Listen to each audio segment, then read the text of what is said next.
ठीक है सर। पिछली कुछ तासिकाओं से हम लोग इस हिंदी अनुवाद के प्रकारों को लेकर के बात कर रहे हैं। हालांकि आपकी इस पाठ्यक्रम से जुड़ी हुई कुछ आशंकाएं हो सकती है, मैं जानता हूं, क्योंकि बहुत समय बाद हमारा लेक्चर आता है। बीच में लाड सर जी और अक्षय भोसले जी जो है वो लेक्चर ले रहे हैं। इसलिए जब भी मेरा लेक्चर होता है, मैं चाहता हूं कि अंतिम 10 मिनट में जितने भी लोग उपस्थित होंगे वो अपनी आशंकाओं का पाठ्यक्रम से जुड़ी हुई, प्रकल्प या प्रोजेक्ट से जुड़ी हुई और बाकी जो है उन आशंकाओं का निराकरण कर ले। फिलहाल हम लोग यहाँ बात कर रहे हैं अनुवाद के प्रकारों को लेकर के। अनुवाद की जो अलग अलग प्रकार है, उन प्रकारों को लेकर के कुछ हिस्सा हमने इससे पहले की तासिका में देख लिया है। इसके अलावा जो पाठ्यक्रम है, जैसे अनुवाद का स्वरूप है या अन्य बातें हैं, चरण उसके है, वो अन्य अध्यापक आप लोगों को बहुत ही बेहतरीन तरीके से पढ़ा रहे हैं, मैं जानता हूँ। मेरे पास मेरे द्वारा जो आपको पढ़ाया जाना है या फिर कि जो मेरी अपनी जिम्मेदारी है, मेरा अपना उत्तरदायित्व है, उसमें से पाठ्यक्रम में से सबसे अहम हिस्सा है अनुवाद के प्रकारों का, जो मैं आप लोगों को पढ़ा रहा हूँ। और दूसरी बात है प्रोजेक्ट की, जो कि हम लोग इसको लेकर के भी बात करने वाले हैं। फिलहाल हम लोगों ने अनुवाद के जिन प्रकारों को देखा है, उसमें से गद्यानुवाद, नाट्यानुवाद या फिर कि गद्यानुवाद के अंतर्गत कथा साहित्य का अनुवाद हमने देखा। इसके अलावा हम लोगों ने पद्यानुवाद की बात की, या फिर कि पद्यानुवाद, जिसको एक काव्यानुवाद के रूप में भी जाना जाता है। उसके बाद हमने देखा छायानुवाद, और छायानुवाद में जो दोष है, जो कमियां है, उनको लेकर के भी हमने इससे पहले की तासिका में आपके सामने कुछ बातें रखी है। और उसके बाद जो है वह हमने, जहां तक हम पहुंचे हुए थे, मुझे याद है अशु अनुवाद और सारानुवाद की बात हम लोग पिछली तासिका के अंतिम पड़ाव में कर रहे थे। अशु अनुवाद, अशु माने वार्ता या बातचीत। ये जो अनुवाद के अलग अलग प्रकार है, उसमें से अशु अनुवाद या वार्तानुवाद, यह थोड़ा सा अलग प्रकार है बातचीत का, जो कि आमतौर पर मौखिक रूप से हुआ करती है, और उसका अनुवाद करना अपने आप में एक महत्वपूर्ण और थोड़ा सा मुश्किल काम भी हो सकता है। क्योंकि जब भी दो लोग आपस में बात कर रहे हैं, तो उसके बीच में, उनके बीच में जो दुभाषिया होता है, वो दुभाषिया एक व्यक्ति के बात को समझ करके उसको फिर लक्ष्य भाषा में जो है वह उसको ट्रांसलेट करके, अनुवादित करके दूसरे व्यक्ति को जब सुनाता है, तो उसके बीच में मौखिक रूप से होने वाले इस अनुवाद में कहीं भी संदर्भ सामग्री या पारिभाषिक शब्दावली या शब्दकोश वगैरह का सहारा लेने का अवकाश जो है वह उतना नहीं मिलता, जितना कि किसी काव्यानुवाद में या फिर कि कथानुवाद में या नाट्यानुवाद में मिलता है। उतना अवसर नहीं मिलता। इसके लिए अशु अनुवाद या वार्तानुवाद को करने वाला व्यक्ति उतना ही माहिर होना चाहिए, प्रशिक्षित होना चाहिए, तैयार होना चाहिए, तब जाकर के वह इस अनुवाद को सही मायनों में अंजाम दे सकता है। यह अशु अनुवाद दो देशों के जो नेतागण होते हैं, चाहे वो प्रधानमंत्री हो या विदेश मंत्री हो, उनके लिए बहुत उपयोगी होता है। इतना ही नहीं, भारत जैसे प्रादेशिक या भाषावार प्रांत रचना के द्वारा निर्मित इस राष्ट्र को, जिसमें इस तरह की बहुभाषी संस्कृति सदियों से जो है वह रही है, इसमें इन दुभाषियों का काम अपने आप में महत्वपूर्ण होता है, और यह अनुवाद का एक अपना अलग प्रकार है। इसके बाद हम देख रहे हैं कि सारानुवाद की हमने संक्षेप में बात की, वो हिस्सा हमने इससे पहले भी देख लिया है। सार माने कोई अनुवादक किसी लंबी सामग्री को, जो कि स्रोत भाषा से होती है, उसको पढ़ता है और उसको ज्यों का त्यों या 100% अनुवादित करके वह नहीं लिखता, बल्कि उसमें होने वाला जो सार है, उसमें होने वाला जो आशय है, जिसको हम लोग सेंट्रल आइडिया भी कह सकते हैं, उस सेंट्रल आइडिया को वह अपनी अनुवादित रचना में या अनुवाद में जो है वह रख लेता है। ये जो पद्धति है वह उसमें कुछ दोष भी है। हालांकि हम लोग देखते हैं कि लोकसभा या विधानसभा में मंत्री महोदयों के लंबे चौड़े चलने वाले भाषणों के सार को निकाल करके वह प्रस्तुत किया जाता है, जो कि सारानुवाद में होता है। और इसमें गैर जरूरी हिस्सा, इसमें कम महत्व की बातें जो है या जो संदर्भ से या किसी विषय से जुड़ी हुई नहीं है, ऐसी अगर बात है तो उसको अनुवादक अपने तरीके से अलग रख सकता है। लेकिन सारानुवाद की कुछ कमियां भी है। इसमें अनुवाद का जो मूल नियम है, जो मूल नियम कौन सा है कि कोई साहित्यिक रचना जो पहले से बनाई गई है, लिखी गई है, चाहे वो नाट्यानुवाद हो, कथानुवाद हो, काव्यानुवाद हो, कोई भी रचना जो पहले से निर्मित की गई है, उसमें अनुवादक अपने तरीके से उसकी मूल संरचना को ठेस पहुंचे ऐसा कोई भी हिस्सा न छोड़ सकता है, और ना ही अपने तरीके से उसको ऐसा लगता है कि इसमें ये ज्यादा आ जाना चाहिए था, ये सोचकर वह उसमें कोई हिस्सा जमा नहीं कर सकता, ऐड नहीं कर सकता, उसमें कुछ जोड़ नहीं सकता। तो न छोड़ो और न जोड़ो, ये जो मूल प्रवृत्ति है उसको ही सारानुवाद ठेस पहुंचाता है। क्योंकि कौन सा हिस्सा छोड़ना है, कौन सा हिस्सा महत्व का है और कौन सा हिस्सा कम महत्व का है, इसको तय करने का अधिकार सारानुवाद में अनुवादक को जाता है। और अनुवादक जो है वह तय कर लेता है कि उसमें से कौन सा हिस्सा उसको छोड़ देना है। तो इसमें प्रधान मूल लेखक के अनुपात में, उसकी तुलना में अनुवादक का व्यक्तित्व है कुछ ज्यादा हावी हो जाता है, और छोड़ने की प्रवृत्ति इसमें सबसे ज्यादा होती है। ये सारानुवाद का सबसे महत्वपूर्ण दोष समझा जाता है। हालांकि सारानुवाद के माध्यम से समय की बचत की जाती है, मुख्य विषय को केंद्र में रख करके ज्यादा प्रभावी तरीके से उसको प्रस्तुत किया जा सकता है। लेकिन इसके बावजूद भी ऐसा आरोप लगाया जा सकता है कि सारानुवाद मूल रचनाकार के प्रति अन्याय कर सकता है। वह उसको सही तरीके से न्याय दे सकेगा या नहीं, यह उसके अपने आप पर जो है वो निर्भर होता है, और वो ये तय कर लेता है कि उसमें से कौन सा हिस्सा उसको छोड़ना है और कौन सा हिस्सा उसको जोड़ना है। और यही बात है कि सही तरीके से अगर इसको इस्तेमाल किया जाए तो यह अपने आप में एक महत्वपूर्ण और प्रभावी ऐसी विधा के रूप में इस अनुवाद को या सारानुवाद को देखा समझा जा सकता है। अनुवाद के इतने जो भेद है वो हमने इससे पहले देख लिए हैं। फिलहाल हम लोग देखने जा रहे हैं इससे आगे का हिस्सा, जो कि साहित्येतर अनुवाद का भाग है। साहित्यिक अनुवाद यह बड़े पैमाने पर लंबे समय तक होते रहे हैं। तो अलग अलग प्रकार के साहित्यिक विधाओं का जो है वह अनुवाद किया जाता रहा है। हमने जितना हिस्सा देखा वह इस प्रमाण पत्र कोर्स के पाठ्यक्रम तक का सीमित है। रेखा चित्रों का अनुवाद हुआ है, या फिर कि हम देख सकते हैं कि यात्रा वर्णनों का, आत्मकथाओं का अनुवाद हुआ है। इस तरह से कुछ डायरियों का अनुवाद हुआ है। काव्य लेखन में भी आप, और हम जानते हैं कि कविता, प्राकृतिक कविताएं कुछ होती है, वीर रस प्रधान कविताएं होती है, या फिर कि शोक गीत होते हैं, श्रृंगारपरक रचनाएं होती है।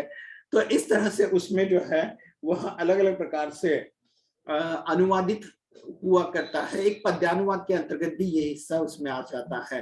लेकिन इस कोर्स के लिए हम लोग जितने पाठ्यक्रम से जुड़ी हुई बातें हैं वहां तक उसको देखने वाले हैं। उस हिसाब से साहित्यिक अनुवाद में हमने ये महत्वपूर्ण बातें देखी। इससे आगे हम लोग साहित्येतर अनुवाद की बात करेंगे, जो आपको यहाँ स्क्रीन पर भी दिखाई देगा। मैं यहाँ आपको दिखाना चाहता हूँ।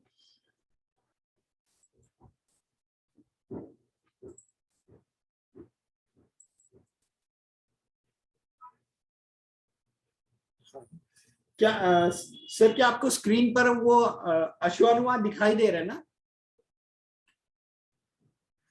हेलो हेलो, स्क्रीन पर पीडीएफ दिखाई दे रही है। सिर्फ पीडीएफ दिखाई दे रही है। ये अश्वानुवाद इस तरह से नहीं। इसे आप ओपन कीजिए ना। ठीक है, ये इस तरह से, ये मैंने ओपन कर लिया है, लेकिन ठीक है। हाँ, अब हाँ, ओके ओके ओके, ठीक है। तो ये अश्वानुवाद का वो हिस्सा है जिसके बारे में मैं अभी आपसे बात कर रहा था। अश्वानुवाद, काव्यानुवाद, नाट्यानुवाद या फिर कि छायानुवाद, इस तरह का हिस्सा हमने देख लिया है। फिलहाल हम लोग जो है वह इन साहित्यिक अनुवाद के अलावा इससे जुड़ा हुआ जो और हिस्सा है जिसको हम लोग साहित्येतर अनुवाद के रूप में जानते हैं, देख सकते हैं, उसको हम देखने वाले हैं। ये नोट्स हैं जिनमें से चंद नोट्स को मैंने आपके लिए सर्कुलेट कर लिया है और इससे आगे का जो हिस्सा है वो भी यहाँ सर्कुलेट किया जाने वाला है। मैं जानता हूं कि इसकी स्कैनिंग कुछ ब्लर हो गई है, लेकिन कोई बात नहीं, आपको जब स्क्रीन पर वो नोट सर्कुलेट किए जाएंगे तो इसको और ज्यादा बेहतर बनाने का प्रयास किया जाएगा। साहित्येतर अनुवाद को लेकर के हम लोग बात कर रहे हैं। साहित्येतर अनुवाद वो अनुवाद का प्रकार है जो कि एक लंबे समय से इस्तेमाल किया जाता रहा है, लेकिन साहित्यिक अनुवाद की तुलना में साहित्येतर अनुवाद को एक व्यावहारिक स्रोत के रूप में, अर्थार्जन के स्रोत के रूप में, या फिर कि भूमंडलीकरण के वर्तमान दौर की एक जरूरत के रूप में हम लोग इसको समझ सकते हैं। साहित्यिक अनुवाद और साहित्येतर अनुवाद ये दो भेद है इसके मुख्य रूप से। सामान्य स्तर पर हम इसको समझ सकते हैं कि साहित्यिक रचनाएं जो कि कहानी, उपन्यास, खंड काव्य, महाकाव्य, रेखा चित्र, संस्मरण, निबंध, अनुवाद, जीवनी, इस तरह की जो साहित्यिक विधाओं की बात है, उनको छोड़ करके जिनका अनुवाद होता है वे होती है साहित्येतर अनुवाद की बात।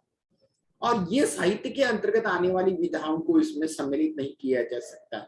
हालांकि साहित्य जो होता है वह रचनाकार की भावनाओं की अभिव्यक्ति होता है। वो अपने आप को विवेचित करने के लिए या फिर कि सामाजिक परिस्थितियों से पाठकों को रूबरू कराने के लिए, परिचित कराने के लिए साहित्य का निर्माण करता है। अब साहित्य किन कारणों से लिखा जाता है वो एक अलग प्रकार का विषय है, जिसमें से कुछ लोगों ने स्वांत सुखाय की बात की है, कुछ लोगों ने समाज परिवर्तन की बात की है, कुछ लोगों ने अर्थार्जन की बात की है। तो ये अलग अलग प्रकार से उसके प्रयोजन है, जिनमें से एक संस्कृत परिभाषा के अंतर्गत ये जाना जाता है, कहा जाता है कि काव्य यशसे अर्थकृते व्यवहार विदे शिवेत रक्षतये सद्य परिनिवृत्तये कांता सम्मितोपदेश युजे। तो इन सारे प्रयोजनों को लेकर के जो है वह उपदेश के लिए, अर्थार्जन के लिए, प्रसिद्धि के लिए वगैरह वगैरह के लिए साहित्यिक रचना लिखी जाती है, और जिनके अनुवाद की बात हमने इससे पहले की। लेकिन जहां तक ये जो भावनात्मक हिस्सा होता है उसको छोड़ करके जहां बात अर्थार्जन की आती है, जहां बात वास्तविकता की आती है, जहां साहित्य को छोड़ के अन्य विधाओं की जब बात आती है, तो यहाँ साहित्येतर अनुवाद जो है वह विशेष महत्वपूर्ण हो जाता है। तो इसमें से हम लोग देखते हैं कि यह एक व्यावहारिक जरूरत है और ये वर्तमान काल में दिन प्रतिदिन जो है वह बढ़ती जाती हुई दिखाई देती है।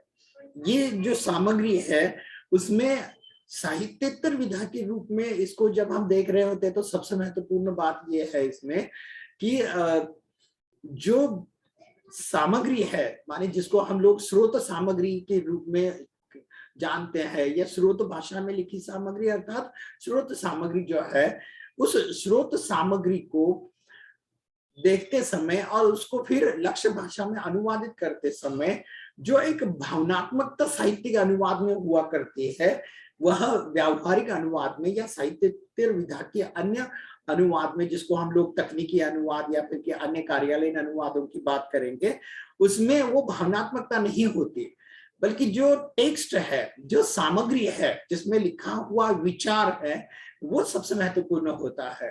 माने जब अनुवाद में दो हिस्सों की अगर हम बात करें, भाव और विचार, ये जो भावनात्मकता है उसकी प्रधानता साहित्यांतिक अनुवाद में हो सकती है, लेकिन जहां तक साहित्येतर अनुवाद की बात हम करें उसमें प्रधानता होती है विचार की।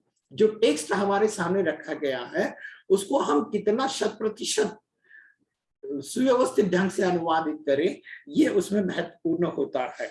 वर्तमान काल में एक लंबे समय तक जो है वो साहित्यिक अनुवाद का महत्व बना रहा, लेकिन आज के भूमंडलीकरण के वर्तमान दौर में इसमें इजाफा हुआ है, इसका एक रूप परिवर्तित हो चुका है और साहित्येतर अनुवाद का क्षेत्र बहुत ही व्यापक बना हुआ है और उसमें अलग अलग प्रकार की जो है वह प्रयोग हो रहे हैं, अलग अलग प्रकार की जरूरतें जो है वो निर्माण हो रही है। माने हम लोग देखते हैं कि शिक्षा जैसा एक क्षेत्र ही अगर हम लें तो बहुत से नए अनुसंधान, बहुत सी नई बातें जो कि विदेश से अगर आ रही है तो वह विदेशी भाषा में होगी और आज यहाँ एक दुनिया ही, एक पूरी दुनिया ही एक ग्लोबल विलेज के रूप में जहाँ परिवर्तित हो रही है, तो वहां सिर्फ अनुवाद को साहित्य तक सीमित रखना बहुत ही गलत होगा।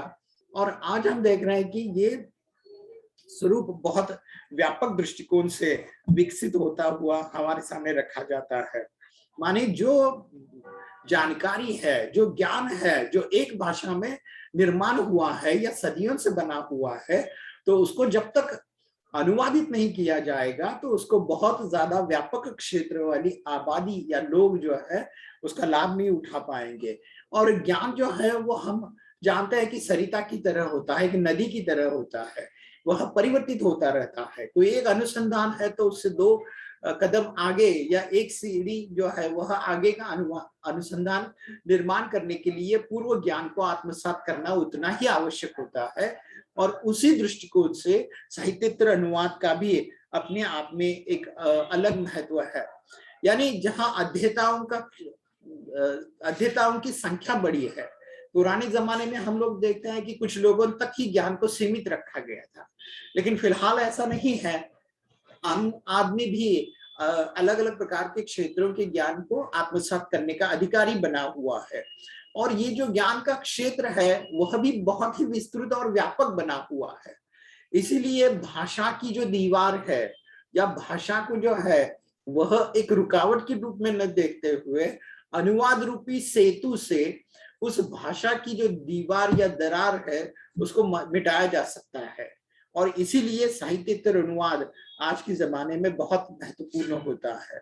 यहाँ अभिव्यक्ति को बहुत ज्यादा महत्व दिया जाता है और साहित्यिक अनुवाद की तुलना में ये थोड़ा सा अलग है। उसको एक ही ढांचे में नहीं रखा जा सकता, उनके बीच में कुछ दीवारें हैं, कुछ फर्क है, कुछ लक्ष्मण रेखाएं हैं जो कि अनुवाद करते समय अनुवादक को ध्यान में रखनी पड़ती है। वो उनको नजरअंदाज करके अनुवाद नहीं कर सकता। हम जानते हैं कि संवेदनशीलता और तरलता जितने पैमाने पर उस पद्यानुवाद में होनी चाहिए, उससे अलग प्रकार की काबिलियत, क्षमता और योग्यता नाट्यानुवाद में जरूरी होती है। उससे अलग प्रकार की योग्यता जो है वह अश्व अनुवाद में आवश्यक होती है। महत्वपूर्ण हिस्से को केंद्र में रख करके गैर जरूरी हिस्से को छोड़ने की क्षमता सारानुवाद में आवश्यक होती है। उसी तरह से साहित्येतर अनुवाद में मात्र दो भाषाओं के ज्ञान को सीखना, भाषाओं को सीखना उतना महत्वपूर्ण नहीं है। वो तो जरूरी है ही, लेकिन सबसे महत्वपूर्ण बात होती है कि जिस विषय से जुड़ी हुई सामग्री है उसका ज्ञान उसमें अनुवादक को होना चाहिए। वो अगर साइंस या तकनीकी से जुड़ा हुआ कोई हिस्सा ट्रांसलेट कर रहा है, अनुवादित कर रहा है, तो उसको सिर्फ भाषा का ज्ञान पर्याप्त नहीं होगा, उसको उस क्षेत्र का ज्ञान होना चाहिए। अगर वो कोई विधि सामग्री को अनुवादित कर रहा है अनुवादक, तो उनको विधि से जुड़ा हुआ, विधि माने कानून, कानून से जुड़ी हुई वो जो सामग्री है उसका ज्ञान, यानी विधि के क्षेत्र का ज्ञान, विज्ञान के क्षेत्र का ज्ञान, तकनीकी क्षेत्र का ज्ञान उसको होना बहुत जरूरी होता है। और ये सबसे महत्वपूर्ण बात होती है। लेकिन सच्चाई यह भी है कि आज के दौर में अर्थार्जन के एक सफल माध्यम के रूप में साहित्येतर अनुवाद को बढ़ावा दिया जा रहा है। साहित्येतर अनुवाद का महत्व बढ़ रहा है क्योंकि लंबे समय तक ऐसा हुआ बीच में, आप लोगों को भी पता होगा कि मराठी भाषा में या प्रादेशिक भाषाओं में जितनी नई पुस्तकें निर्माण हुई है उससे कई गुना ज्यादा बाहर की साहित्यिक पुस्तकों का अनुवाद हुआ है।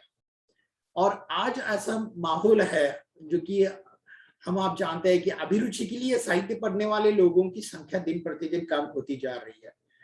और यही वजह है कि जरूरत के रूप में, एक व्यावसायिक आवश्यकता के रूप में, एक व्यावहारिक जरूरत के रूप में साहित्येतर अनुवाद को केंद्र में रख करके लोग जो है वो उसका अनुवाद कर रहे हैं, और यह एक वर्तमान समय की आवश्यकता बनी हुई है जिसको नजरअंदाज नहीं किया जा सकता।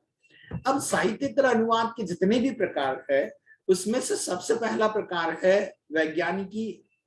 वैज्ञानिक या तकनीकी अनुवाद। साइंस और टेक्नोलॉजी से जुड़ी हुई यह बात है। इसमें क्या है, तो नाम से ही जैसे स्पष्ट है कि विज्ञान की या तकनीकी सामग्री को लक्ष्य भाषा में अनुवादित करना या ढालना, ये जो है वह वैज्ञानिक या तकनीकी अनुवाद के अंतर्गत आता है। यानी विज्ञान, साइंस, जहां हम लोग जानते हैं कि बहुत सारे अनुसंधान हो रहे हैं, बहुत सारी नई नई बातें जो है वह आ रही है। कोई 2-4 महीने पहले बना हुआ मोबाइल का मॉडल जो है वो फिर पुराना हो जाता है, और रोज एक नया अनुसंधान इस क्षेत्र में आ रहा है। बिल्कुल उसी प्रकार से साइंस जो विभिन्न क्षेत्रों में बना हुआ है, विभिन्न क्षेत्रों में विभाजित है, बना हुआ नहीं विभाजित है, वह रोज एक नया अनुसंधान निर्माण होता हुआ हम लोगों को दिखाई दे रहा है। तो उसको अनुवादित करना यह वैज्ञानिकी और तकनीकी अनुवाद के अंतर्गत आता है। लेकिन अनुवादित करते समय जैसा कि मैंने कहा कि यहाँ भावनात्मकता को उतनी प्रधानता नहीं है जितनी साहित्यिक अनुवाद में होती है। वहां जो टेक्स्ट है, वहां जो एक सामग्री है, उस सामग्री के आशय को, सूचनाओं को सुरक्षित रखना, जो कि मूल साहित्य में बनी हुई है, उसको सुरक्षित रखना यहाँ बहुत जरूरी होता है। और यहाँ ये इसी प्रयोजन को लेकर, क्योंकि ये मूल प्रयोजन होता है अनुवाद का कि उस सामग्री को अन्य भाषा भाषी समझ सके। ये वैज्ञानिकी और तकनीकी अनुवाद यहाँ इस वर्तमान दौर में सबसे महत्वपूर्ण बनता हुआ दिखाई दे रहा है। और हम लोग जानते हैं कि बहुत से लोग जो कि प्रादेशिक भाषाओं को सिर्फ समझते हैं या फिर कि हमारी राजभाषा तक को वो समझते हैं, तो वह तकनीकी क्षेत्र जो कि एक समय में मात्र शहरों तक या मल्टीनेशनल सिटीज तक सीमित था, आज ऐसा नहीं है।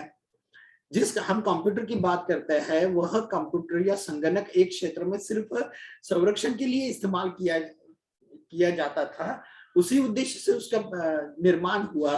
लेकिन आज वो देहातों में, गांवों में, बैंकों में या अलग अलग प्रकार की जो संस्थाएं हैं उनमें से हर क्षेत्र में है, शिक्षा क्षेत्र में है। तो उसको समझने के लिए हर कोई ये नहीं कर सकता कि वह मूल जिस भाषा में इसका अनुसंधान हुआ या इससे जुड़ी हुई सामग्री रची गई है उसको सीख ले, ये संभव नहीं है।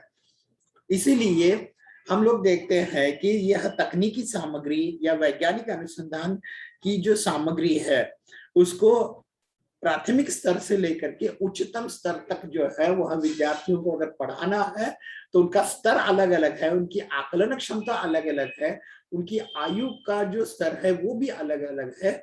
और इसी कारण से उसको अनुवादित करते समय उसको लेकर के कुछ बातें ध्यान में रखनी पड़ती है। और यह अनुवाद जरूरत को अभिव्यक्त करता है कि कितना जरूरी है ये, क्योंकि आमतौर पर बड़े बड़े अनुसंधान जो हुए हैं वह विकसित राष्ट्रों ने किए हैं, जैसे अमेरिका जैसा देश है, जापान जैसा देश है।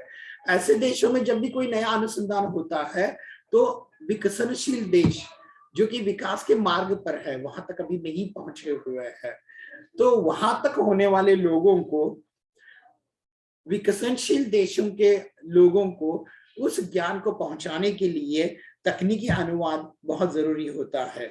इसमें वैज्ञानिक सिद्धांत, तथ्य, आविष्कार माने अनुसंधान, प्रयोग अर्थात रिसर्च, और इससे जुड़ी हुई जो बातें हैं उनको अनुवादित करना बहुत जरूरी होता है। अब देखिए हर एक कोई अलग अलग क्षेत्रों में माहिर नहीं हो सकता, इसीलिए कोई साहित्यिक अनुवाद कर रहा है तो जरूरी नहीं कि उसमें तकनीकी अनुवाद की क्षमता भी वर्तमान हो, लेकिन प्रशिक्षण के दौरान ये सब कुछ काबिलियत हासिल की जा सकती है।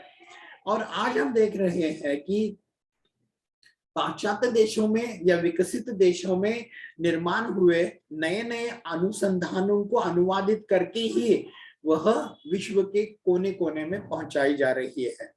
आज के वर्तमान काल में या औद्योगिकीकरण के काल में हर देश जो है वो इसी दिशा में लगा हुआ है। कोई ऐसा नहीं कह सकता कि हम लोगों को इससे कोई लेना देना नहीं है, ऐसा नहीं है। वैज्ञानिकी और तकनीकी अनुवाद में अनुवादक को, जैसा कि मैंने कहा, कि विषय की जानकारी होना बहुत जरूरी है और इस दिशा में काम भी हो रहा है। आपको पता होना चाहिए कि दिल्ली में एक ऐसा संगठन है जिसको ISTM, जिसको वैज्ञानिक अनुसंधानों का संगठन जो है इस रूप में जाना जाता है, जो साइंस और टेक्नोलॉजी से जुड़ी हुई सामग्री को ट्रांसलेट करने के लिए काम करने वाले लोगों को वह इकट्ठा करता है। और ऐसे यूरोप में भी संगठन है जिनके पास इस प्रकार की जानकारी मौजूद है कि कौन कौन सी तकनीकी सामग्री को अनुवादित सामग्री को तकनीकी और वैज्ञानिक सामग्री को अनुवादित करने की क्षमता रखने वाले लोग कौन कौन से हैं। अब ये जरूरी है कि इसके लिए पारिभाषिक शब्दावली या फिर कि संदर्भ सामग्री या शब्दकोश, इन बातों को जो है वह ध्यान में रखा जा सकता है, उनकी मदद ली जा सकती है। यहाँ हमने कहा कि कुछ समय पहले कि अनुवाद का मूल तत्व कौन सा है, तो कुछ न छोड़ो और कुछ न जोड़ो। लेकिन इसके लिए कुछ हद तक ये जो अनुवाद है वह अपवाद साबित हो सकता है, क्योंकि विज्ञान या तकनीकी के क्षेत्र से जुड़ी हुई अगर कोई एक कंसेप्ट है, कोई एक तथ्य है, या फिर कि कोई एक अनुसंधान, कोई संज्ञा है ऐसी, तो उसको और बेहतरीन तरीके से समझाने के लिए अनुवादक कुछ और संदर्भ दे सकता है, कुछ और सामग्री उसमें जोड़ सकता है। क्योंकि अगर वो सोचता है कि सिर्फ जिसको हम लोग भाषांतर कहे, एक भाषा से एक भाषा में लिखित शब्दों को सिर्फ दूसरी भाषा में ढालने से अगर वो कंसेप्ट क्लियर नहीं हो रही है, तो वैज्ञानिक और तकनीकी अनुवाद में उस अनुवादक को अपनी संकल्पना को सुस्पष्ट करने के लिए जो है वह कुछ और संदर्भ जोड़ने पड़ेंगे। इस अनुवाद की विशेषता भी ये होती है कि उसमें स्पष्टता हो, वह सुबोध हो, सुबोध माने जिसका बोध हो सके, जो आकलन क्षम हो, इसमें निस्संदिग्धता होनी चाहिए, और निर्वैयक्तिकता माने सब्जेक्टिविटी, जिसको हम लोग कहते हैं, सब्जेक्टिविटी होनी चाहिए, जो है वो उस रूप में उसमें ढालना चाहिए। उसको कोई अनुवादक अपने तरीके से उसको नहीं ट्रांसलेट कर सकता। और यही बात है कि इसी तरीके से जो है वह अनुवादित किया जाता है, सामग्री अनुवादित की जाती है। लेकिन ये बातें महत्वपूर्ण है कि कौन कौन सी काबिलियत उसमें होनी चाहिए, अनुवादित सामग्री को किस रूप में प्रस्तुत करना चाहिए। अनुवादक में स्पष्टता अभिव्यक्त करने की क्षमता, बोधगम्यता अभिव्यक्त करने की क्षमता, निस्संदिग्धता और निर्वैयक्तिकता, इन गुणों का ध्यान रखने की क्षमता जो है वह होना बहुत जरूरी है। इसके बाद जो है, जैसा कि मैंने कहा कि तथ्य और सूचना और संकल्पनाओं को स्पष्ट करने के लिए व्याख्या और टिप्पणियों का भी प्रयोग किया जाता है। इससे आगे जो है वह अनुवाद, साहित्येतर अनुवाद का प्रकार है विधि अनुवाद। विधि जो नाम से ही स्पष्ट है, विधि माने कानून से जुड़ी हुई बात है, अर्थात कानून से जुड़ी हुई जो सामग्री है जो एक भाषा में होती है। हम जानते हैं कि हमारे देश के लिए कुल मिलाकर हमने एक ही संविधान को स्वीकृत कर लिया है, और उससे जुड़ी हुई जो बातें हैं, उसमें जो होने वाले प्रावधान हैं, या फिर कि कानून के जो अलग अलग प्रकार की धाराएं हैं, इन सारी धाराओं को आम लोगों तक पहुंचना बहुत जरूरी होता है। और यही वजह है कि आप लोग जानते हैं कि सभी पाठ्य पुस्तकों में संविधान की जानकारी आरंभिक हिस्से में जो है वो देना अनिवार्य कर दिया गया है, और हर आदमी का ये हक है। ये सिर्फ अदालत से जुड़े हुए लोगों का या वकील जज से जुड़े हुए, क्षेत्र से जुड़े हुए लोगों का ये काम नहीं है।